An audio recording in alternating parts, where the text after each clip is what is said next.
which is literally the terminology used to talk about travel agents, I suppose, who are recognized by Ministry of Tourism, will also be covered here.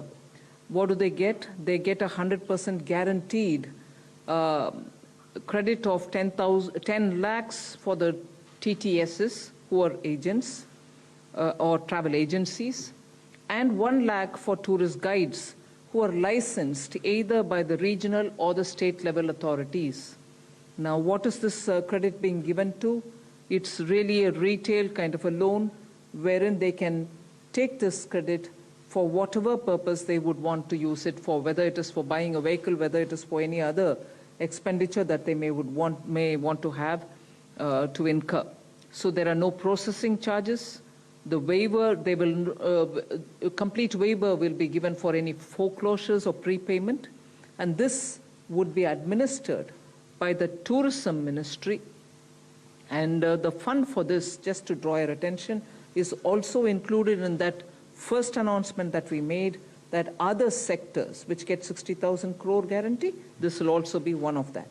So this is to help revive or to help the tourist guides and tourist travel agencies survive the second wave.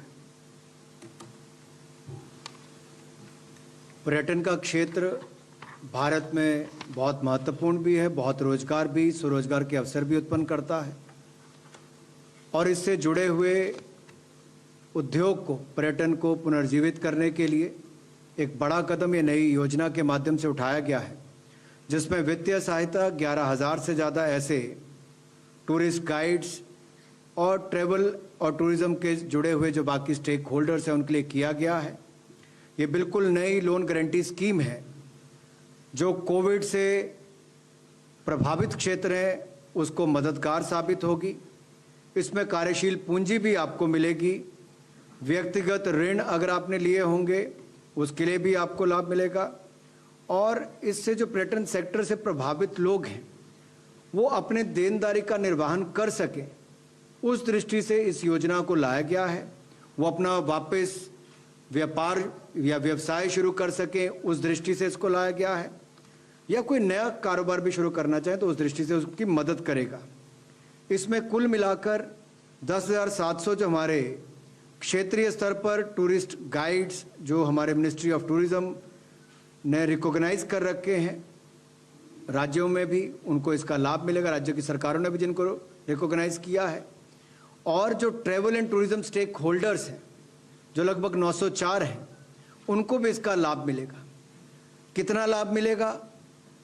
100% guarantee इसकी हमारी तरफ से दी जा रही है और इसमें 10 लाख रुपया जो हमारा travel and tourism stakeholder है उनको मिलेगा, प्रति एजेंसी को इतना उसको मिल सकता है, और 1 लाख रुपया टूरिस्ट गाइड्स जो लाइसेंस्ड है, जिनको लाइसेंस प्राप्त है या क्षेत्रीय या फिर राज्य के स्तर पर जिनको रिकॉग्नाइज किया गया उनको होगा।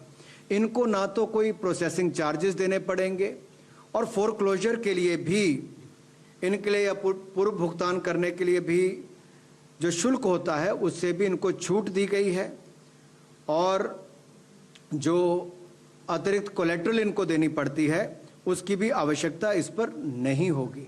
तो इस तरह से बड़ी मदद उसके टूरिज्म क्षेत्र के लिए यहाँ से भी होने वाली है। The next one also pertains to tourism sector. For the visas which are, once we start visa issuance again, the first 5 lakh tourist visas will be issued totally free of charge. This will benefit for any tourist only once. The scheme will be applicable till 31st March 2022 or till the first 5 lakh of visas get covered. In other words, till 31st March 2022 or till the first 5 lakh tourist visas are issued, everyone gets free tourist visa. Beyond that, of course, the usual regular charges will apply.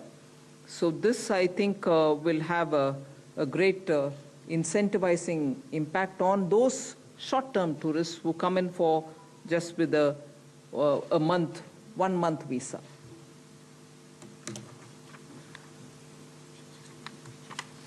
विदेशी पर्यटकों के लिए जैसे ही visa की अनुमति मिलनी शुरू होगी, पर्यटन क्षेत्र को लाभ मिले, उसमें पहले 5 लाख जो टूरिस्ट हिंदुस्तान आएंगे या वो छुट्टी मनाने आ सकते हैं, व्यवसाय करने आ सकते हैं, जिस दृष्टि से भी उनको आना होगा, पहले 5 लाख टूरिस्ट जो हिंदुस्तान के अंदर आएंगे उनको वीज़ा शुल्क नहीं देना पड़ेगा। 2019 में लगभग 1,93,00,000 विदेशी पर्यटक भारत आए, जिन्होंने कुल मिलाकर 2,23,390 करोड़ खर्च किया। ये चाहे अवकाश पर आए हों, व्यवसाय करने आए हों।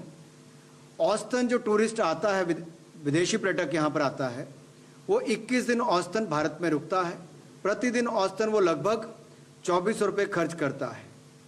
इसके अलावा ये जो वीज़ा की अवधि है, जैसे इसको हम वापस शुरू करेंगे, वीज़ा जारी करना शुरू करेंगे, या तो पहले 5 लाख टूरिस्ट को इसको वीज़ा शुल्क माफ़ किया जाएगा और इसका वो लाभ उठा सकते हैं, लेकिन एक टूरिस्ट जो है, एक पर्यटक जो है, उसको एक बार ही इसका लाभ मिलेगा, बार बार नहीं। उसको कैप किया गया उस तरह से। और ये स्कीम 31 मार्च 2022 तक रहेगी, या पहले 5 लाख जब वीज़ा मिल जाएंगे उसके बाद इसको बंद कर दिया जाएगा, या 31 मार्च 2022 तक इसको जारी रखा जाएगा। इसका कुल वित्तीय जो प्रभाव होगा वो लगभग 100 करोड़।